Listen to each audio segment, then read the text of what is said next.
अगर आप salary person हो तो ये वीडियो को स्किप मत करना, वरना आपको 5,000 रुपए तक की पेनल्टी लग जाएगी। देखिए, अगर आप कोई भी सैलरी पर्सन है तो ये वीडियो आपके लिए बहुत इंपॉर्टेंट है। तो जैसा कि आपको पता ही होगा कि 31 जुलाई जो हमारी इनकम टैक्स की आखिरी ड्यू डेट है और वो बहुत ही नजदीक आ चुकी है। तो 31 जुलाई से पहले ना जो सैलरी पर्सन हैं उनको अपनी इनकम टैक्स की रिटर्न फाइल करनी बहुत ही जरूरी होती है। तो देखिए, उसमें भी कुछ आपको स्पेसिफिक कंडीशन में टाइम मिल सकता है एक्स्ट्रा 31 अगस्त तक का भी फाइल करने का। तो आज की वीडियो में मैं आपको पूरा क्लियर कर देता हूँ कि आपके लिए आखिरी ड्यू डेट है वो क्या रहेगी। तो देखिए, गवर्नमेंट ने ना ITR 1 और ITR 2 के जो फॉर्म्स हैं उसकी ड्यू डेट 31 जुलाई रखी हुई है, और ITR 3 और ITR 4 के जो फॉर्म्स हैं उसके लिए ड्यू डेट जो है वो 31 अगस्त है। लेकिन सैलरी पर्सन के लिए कौन सा फॉर्म एप्लीकेबल होता है? देखिए, अगर आप कोई भी सैलरी पर्सन है तो आपके ऊपर ना ITR 1 का फॉर्म एप्लीकेबल होगा अगर आपकी टोटल सैलरी 50 लाख से कम है। अगर आपकी सैलरी 50 लाख से ज्यादा होती है तो देखिए आपके ऊपर ITR 2 का फॉर्म एप्लीकेबल होगा। तो इस कंडीशन में तो देखिए आपके लिए जो ड्यू डेट है वो 31 जुलाई ही रहेगी। लेकिन अगर आप कोई भी शेयर मार्केट में ट्रेडिंग करते हो तो उस कंडीशन में आपके ऊपर देखिए ड्यू डेट जो है चेंज हो सकती है, ड्यू डेट का इफेक्ट पड़ सकता है आपकी ITR के फॉर्म्स पर। तो वो देखिए कैसे, अगर आपको देखिए कोई भी कैपिटल गेन्स इनकम हो रही है, आप शेयर मार्केट में ट्रेडिंग करते हो, म्यूचुअल फंड में ट्रेडिंग करते हो, ठीक है, तो देखिए आपके लिए जो ड्यू डेट है ना वो 31 जुलाई ही है। क्यों? देखिए, अगर आपको कोई भी कैपिटल गेन से इनकम हो रही है या आपको लॉस भी हो रहा है तो आपको ITR 2 का फॉर्म जो है वो चूज करना होता है, और ITR 2 के फॉर्म की भी जो आखिरी ड्यू डेट है वो 31 जुलाई ही है। यानी इस कंडीशन में भी आपको 31 जुलाई से पहले अपनी इनकम टैक्स की रिटर्न फाइल कर देनी है, नहीं तो देखिए आपको 5,000 रुपए तक की जो है पेनल्टी लग जाएगी। तो अभी हम देखते हैं कि 31 अगस्त कब रहेगी ड्यू डेट आपके लिए।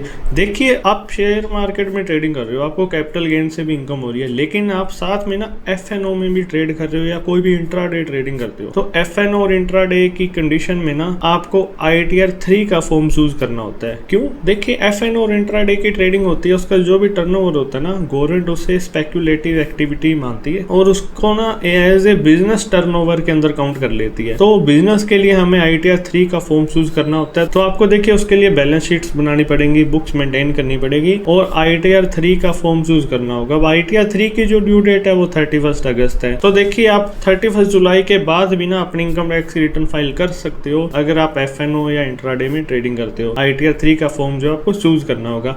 अब टैक्स की लायबिलिटी कैसे काउंट होगी इन सभी इनकम पर? तो देखिए, आपके जो भी सैलरी इनकम है आपको पता ही होगा कि नॉर्मल टैक्स स्लैब के अकॉर्डिंग ही आपको उस पर टैक्स पे करना होता है। अगर आपको कोई कैपिटल गेन्स इनकम आ रही है तो उस पर देखिए लॉन्ग टर्म कैपिटल गेन पर तो आपको 1.25 लाख की एग्जम्पशन मिल जाएगी। उसके बाद आपको 12.5% टैक्स पे करना होता है। शॉर्ट टर्म कैपिटल गेन के ऊपर जितनी भी इनकम होगी ना आपको 20% जो है वो टैक्स पे करना पड़ेगा अगर आपकी income basic tax exemption limit 4 lakh को क्रॉस कर जाती है। अब आई FNO और इंट्राडे की बारी। तो FNO और इंट्राडे के ऊपर टैक्स की लायबिलिटी कैसे काउंट होगी? तो देखिए, FNO और इंट्राडे के लिए हम बिजनेस की ITR फाइल करेंगे, बिजनेस इनकम दिखाएंगे उसे, तो उस पर भी एज पर नॉर्मल टैक्स स्लैब के अकॉर्डिंग ही जो हमें टैक्स की लायबिलिटी पे करनी होगी। तो आपने देखिए अपनी इनकम सोर्स के आधार पर या अपने ट्रांजेक्शन्स के आधार पर ये क्लैरिफाई कर लेना है कि आपके लिए ड्यू डेट कौन सी एप्लीकेबल होगी, 31 जुलाई रहेगी या 31 अगस्त रहेगी। तो कहीं आप कंफ्यूजन में आकर ऐसे ना हो कि आप ITR ही नया फाइल करो, कहीं आपकी ड्यू डेट तो आपके ऊपर 31 जुलाई एप्लीकेबल हो रही थी लेकिन आपने कंफ्यूजन में आकर ITR ही फाइल नहीं करी, 31 अगस्त लास्ट डेट आप मानकर चल रहे हो और बाद में देखिए आपको 5,000 रुपए तक की पेनल्टी देनी पड़ सकती है। तो आप ध्यान रखिए, अपनी इनकम सोर्स के आधार पर, अपने ट्रांजेक्शन्स के आधार पर आप क्लैरिफाई कर लीजिए। अगर आपके लिए 31 जुलाई एप्लीकेबल हो रही है ड्यू डेट, यानी कि ITR 1 और ITR 2 का फॉर्म एप्लीकेबल हो रहा है, तो आप 31 जुलाई से पहले अपनी इनकम टैक्स रिटर्न फाइल करवा दीजिएगा, नहीं तो देखिए आपको पेनल्टी लग सकती है। अगर आपके ऊपर ITR 3 का फॉर्म एप्लीकेबल हो रहा है तो देखिए आप आराम से अपनी रिटर्न जो है वो फाइल करवा सकते हैं, आपको पैनिक होने की जरूरत नहीं है। तो आई होप कि इस वीडियो से आपको क्लियर हो ही चुका होगा कि आपके लिए 31 जुलाई लास्ट डेट है या 31 अगस्त रहेगी। और इनकम टैक्स से रिलेटेड कोई भी हेल्प चाहते हैं, ITR फाइलिंग से रिलेटेड हेल्प चाहते हैं, ITR फाइल करवाना चाहते हैं, तो आप हमें नीचे दिए गए नंबर पर कॉन्टैक्ट भी कर सकते हैं। और ऐसे ही और इन्फॉर्मेटिव वीडियो देखते रहने के लिए हमारे चैनल को सब्सक्राइब करना मत भूलिएगा। वीडियो में एंड तक बने रहने के लिए धन्यवाद। हंसते रहिए, मुस्कुराते रहिए, जल्दी मिलते हैं नेक्स्ट वीडियो में।